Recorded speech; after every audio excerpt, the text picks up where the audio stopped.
Hello everyone, welcome to a sync और मैं हूं आपका दोस्त भरत शंकर। तो दोस्तों, आज की वीडियो में हम टाटा पावर के बारे में बात करेंगे और हम ये जानने की कोशिश करेंगे कि अगले 5 सालों में टाटा पावर क्यों एक बहुत बड़ा मल्टी बैगर स्टॉक बन सकता है। और ये जो डिस्कशन हम आज करने वाले हैं, इसके पीछे का लॉजिक क्या है?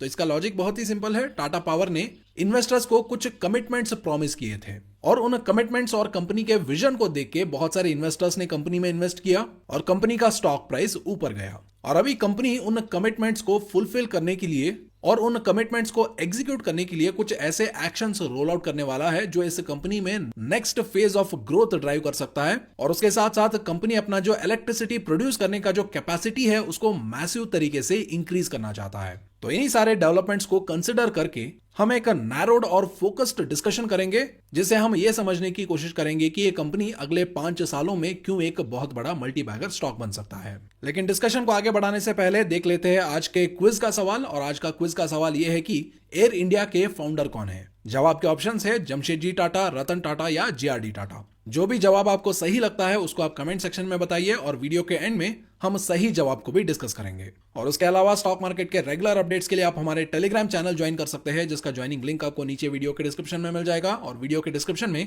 आपको इंडिया के बेस्ट और टॉप डिस्काउंट ब्रोकर्स का लिंक मिल जाएगा, जहां से आप अपना डीमैट और ट्रेडिंग अकाउंट बिल्कुल फ्री में ओपन कर सकते हैं और फ्री में बहुत सारे बेनिफिट्स भी पा सकते हैं। और इन फ्री बेनिफिट्स के बारे में और ज्यादा जानने के लिए और डीमैट अकाउंट ओपन करने के रिलेटेड किसी भी डाउट के लिए आप हमारे व्हाट्सएप चैट सपोर्ट नंबर पे कांटेक्ट कर सकते हैं, जो भी आपको स्क्रीन पे दिख रहा होगा। तो चलिए अभी डिस्कशन को आगे बढ़ाते हैं और सबसे पहले देखते हैं कि अभी प्रेजेंट टाटा पावर का जो बिजनेस है उसका कैपेसिटी क्या है और इस कैपेसिटी को लेकर के टाटा पावर का विजन क्या है। सबसे पहले इसे समझ लेते हैं। तो अभी टाटा पावर के पास अराउंड 13.5 गीगावाट्स का टोटल इलेक्ट्रिसिटी प्रोडक्शन कैपेसिटी है, जिसमें 69% of the electricity thermal energy से आता है, 14% सोलर एनर्जी से, 7% विंड एनर्जी से, 7% हाइड्रो एनर्जी से और 3% वेस्ट हीट रिकवरी से आता है। और टाटा पावर का विजन क्या है? उनका विजन ये है कि वो ये जो 69% of the thermal energy sources है उसे वो माइग्रेट होके क्लीन एनर्जी सोर्सेस की तरफ जाना चाहते हैं। यानी वो इस 65% थर्मल एनर्जी सोर्सेस को सोलर, विंड, हाइड्रो और वेस्ट हीट रिकवरी से रिप्लेस करना चाहते हैं।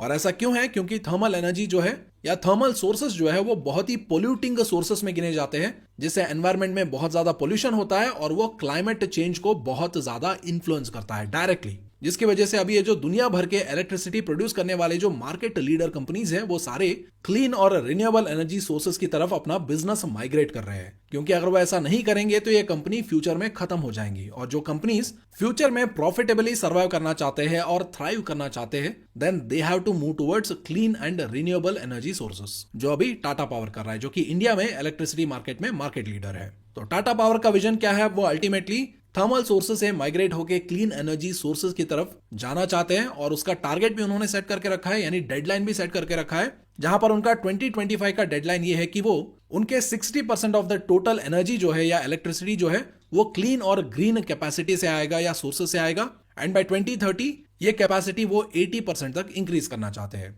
एंड फाइनली वो बाय 2050 कार्बन न्यूट्रल होना चाहते हैं, जहां पर वो अपने सारे थर्मल प्रोजेक्ट्स को बंद करना चाहते हैं या फेज आउट करना चाहते हैं। यानी गोइंग फॉरवर्ड टाटा पावर का जो इन्वेस्टमेंट है वो थर्मल प्रोजेक्ट्स में जीरो होगा और वो सारा इन्वेस्टमेंट वो क्लीन और ग्रीन एनर्जी कैपेसिटी बिल्ड करने में लगाने वाले हैं। तो ये है टाटा पावर का विजन, जिससे इन्वेस्टर्स इतना ज्यादा इंप्रेस हुए, स्टॉक गेन्ड ट्रिमेंडसली। और टाटा पावर को तो हम बहुत पहले से कवर कर रहे हैं, जब इसका स्टॉक प्राइस 33 रुपीज के आसपास था। और इस कंपनी के विजन को हमने पहले के वीडियोस में भी डिस्कस किया है। और इस कंपनी का विजन इतना ज्यादा स्ट्रांग है कि उस प्राइस पॉइंट से अभी टाटा पावर का जो शेयर है वो almost 6 to 7 times multibagger already बन चुका है। लेकिन अभी ये शुरुआत है, ऐसा मुझे क्यों लगता है? क्योंकि जब भी कोई कंपनी अपना विजन एक्सप्रेस करता है तो उसके बाद इन्वेस्टर्स उसको पहले गेज करते हैं क्या ये विजन रियलिस्टिक है या नहीं। और अगर विजन रियलिस्टिक है और कंपनी इस विजन को एग्जीक्यूट करने में केपेबल है, थोड़ा सा पैसा डाल के वेट करते हैं। और जब विजन को रियलिटी में बदलने का एग्जीक्यूशन शुरू होता है तो उस टाइम इन्वेस्टर्स और ज्यादा पैसा इन्वेस्ट करते हैं। और अल्टीमेटली जब विजन रियलिटी में बदलने का पॉसिबिलिटी ऑलमोस्ट 100% हो जाता है, तब investors get 100% totally invested in such companies.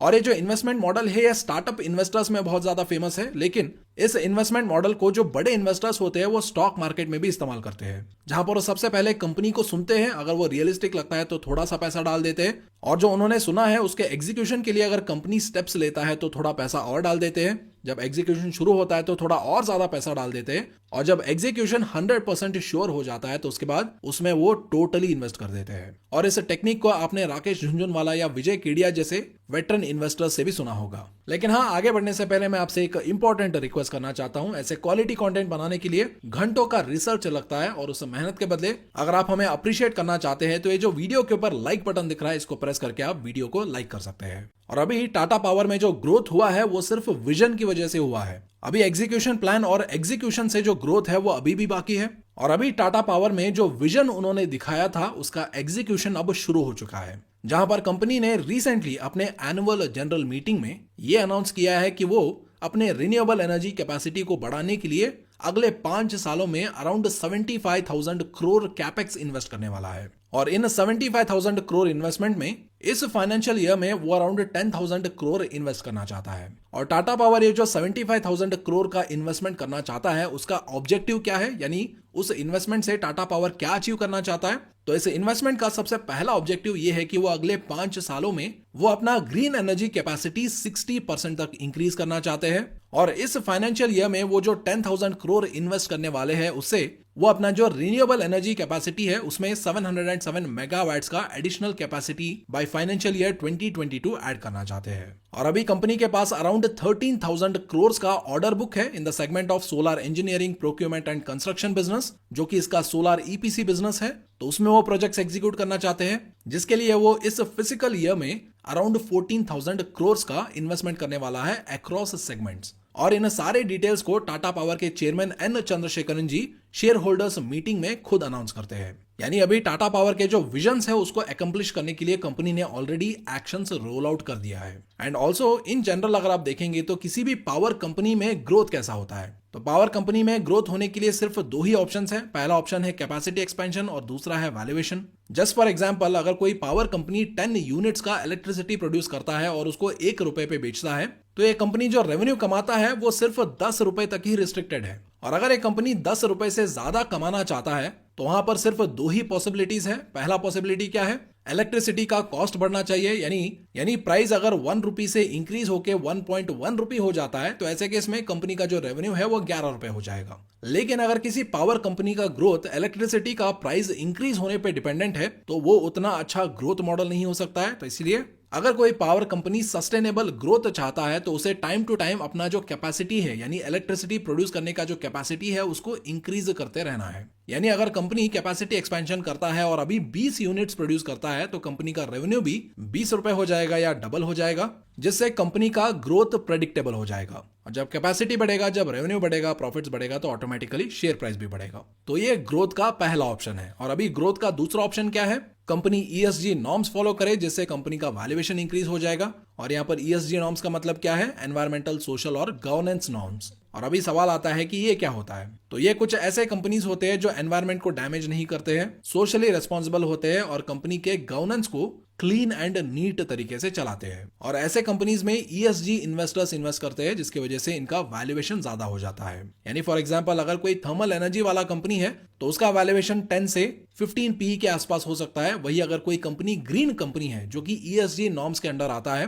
तो उसका वैल्यूएशन 50 से लेकर 75 PE के आसपास हो सकता है। यानी ESG कंपनी बनने पे किसी कंपनी का शेयर प्राइस ऑटोमेटिकली 5 गुना मल्टीबैगर बनने का जो चांसेस है वो ज्यादा होता है, but this is on a long term basis. और अभी टाटा पावर इन दोनों ऑप्शंस को एग्जीक्यूट कर रहा है, जहां पर वो अपने थर्मल एनर्जी सोर्सेस को ग्रीन एनर्जी सोर्सेस से रिप्लेस कर रहा है, जिससे वो एक ESG नॉर्म कंप्लायंट कंपनी बनने के जर्नी में है, जिसके बारे में अभी हमने कुछ टाइम पहले डिस्कस किया था। और उसके साथ साथ ये कंपनी अपना जो कैपेसिटी है, यानी इलेक्ट्रिसिटी प्रोड्यूस करने का जो कैपेसिटी है उसको भी मैसिव तरीके से इंक्रीज करने वाला है, जिसके बारे में कंपनी के चेयरमैन ने एनुअल जनरल मीटिंग में बताया था। तो अभी सवाल आता है कि ये कैपेसिटी कितना इंक्रीज हो सकता है, तो इसका जवाब भी उनके चेयरमैन एनुअल जनरल मीटिंग में देते हैं, जहां पर वो ये बोलते हैं कि अभी टाटा पावर का current electricity production capacity around 13.5 gigawatts है, जिसको वो बाय 2027 यानी अगले 5 सालों में 30 गीगावाट्स करना चाहते हैं। यानी इनका जो इलेक्ट्रिसिटी प्रोडक्शन कैपेसिटी है वो मोर देन डबल होने वाला है, यानी डबल से भी ज्यादा होने वाला है। और जैसा कि मैंने आपको ऑलरेडी बोला था, टाटा पावर जो है वो अपने थर्मल पावर प्लांट्स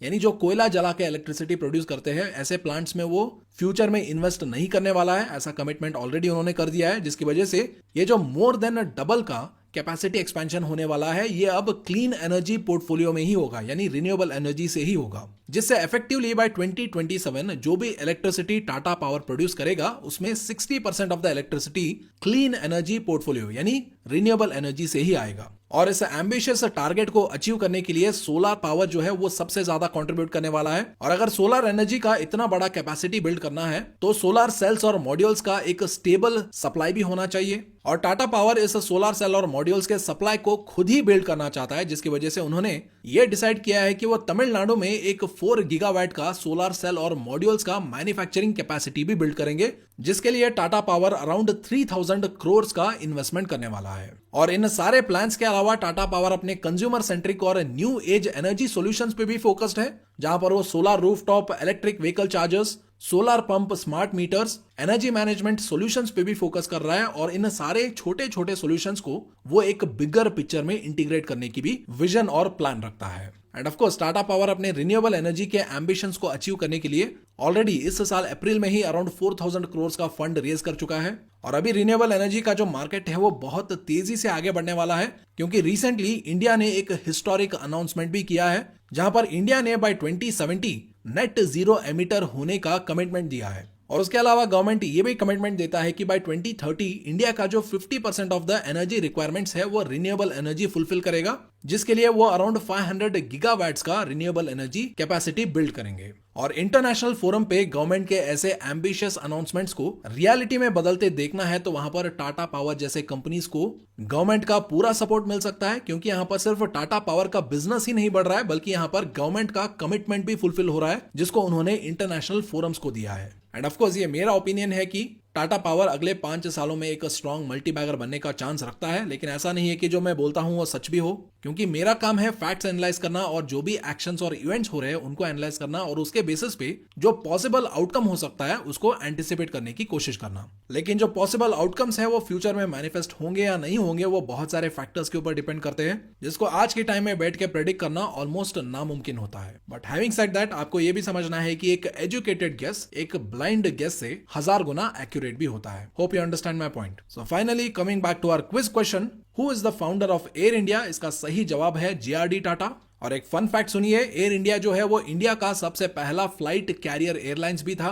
और एयर इंडिया को JRD टाटा ने 1932 में टाटा एयरलाइंस के नाम के अंडर शुरू किया था। और टाटा एयरलाइंस का जो पहला फ्लाइट था उसको खुद JRD टाटा ने उड़ाया था, जहां पर उन्होंने कराची से बॉम्बे एयर मेल डिलीवर किया था। और ये आजादी से पहले की बात है, जिसकी वजह से कराची भी उस टाइम भारत का एक हिस्सा था। And by chance you are also fan of JRD Tata and proud of JRD Tata, then you can mention that in the comment section. And before we end the video, एक डिस्क्लेमर भी है, जो भी हमने वीडियो में डिस्कस किया है वो किसी भी तरीके का इन्वेस्टमेंट एडवाइस नहीं है, और ना ही मैं एक सेबी रजिस्टर्ड रिसर्च एनालिस्ट हूं, ना ही मैं एक सेबी रजिस्टर्ड एडवाइजर हूं। तो जाने से पहले एक बार फिर से वीडियो को लाइक करने के लिए रिमाइंड करना चाहूंगा, और उसके साथ साथ वीडियो के डिस्क्रिप्शन में टेलीग्राम चैनल का लिंक है, और वीडियो के डिस्क्रिप्शन में इंडिया के टॉप डिस्काउंट ब्रोकर्स का भी लिंक है, जहां से आप अपना डीमैट और ट्रेडिंग अकाउंट ओपन कर सकते हैं। तो चलिए मैं आपसे मिलता हूं एक और इन्फॉर्मेटिव वीडियो में, तब तक के लिए this is Bharat Shankar signing off.